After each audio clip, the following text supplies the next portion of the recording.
Piolo Pascual nagsalita na sa nangyaring away ni Daniel Padilla at Kyle Echari dahil kay Catherine.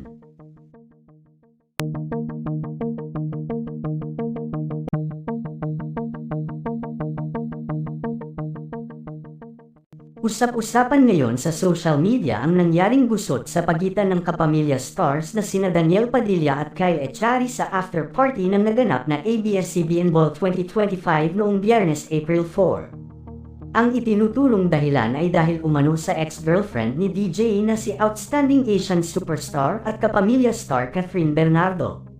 Batay sa mga kumakalat na chika at ulat na rin ng ilang entertainment sites, tila hindi raw nagustuhan ni Daniel ang medyo touchy na hawak ni Kyle sa kanyang ex-girlfriend na si Catherine na dulot na raw ng kalasingan.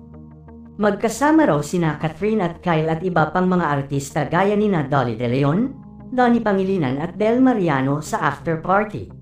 Sina Catherine at Dolly ay nagkasama na sa pelikulang A Very Good Girl habang magkasama naman sila ni Donnie bilang judges sa Pilipinas Got Talent Season 7.0. Makikita rin sa mga kumakalat na videos na magkahawak kamay sina Kat at Kyle na hinala ng mga netizen ay pag-alalay ng actor-singer kay Kat dahil sa suot nitong heels.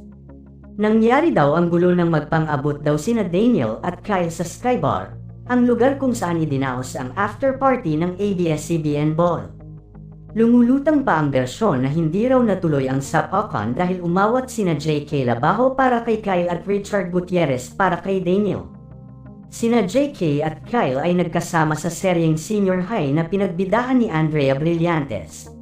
Pareho rin silang galing sa The Voice Kids noong nasa ABS-CBN pa ito. Sina Richard at Daniel naman ay magkasama sa action drama series na Incognito na kasalukuyang umeere.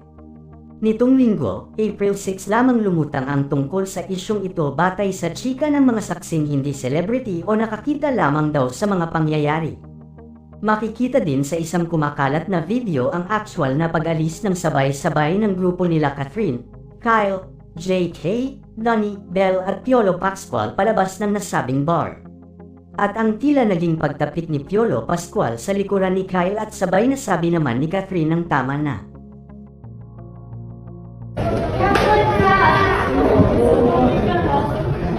Ayon nga sa karamihan tila ang tensyon na nangyari sa pagitan ni Kyle at Daniel ay lubhang napakaseryoso at tila nabahira ng pagseselos na talagang umabot na sila sa akmang pagsusuntukan.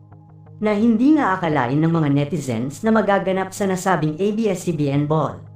Samantala, wala pang pahayag ang Star Magic, ABS-CBN, o maging ang kampo ni Daniel at Kyle tungkol sa isyong ito.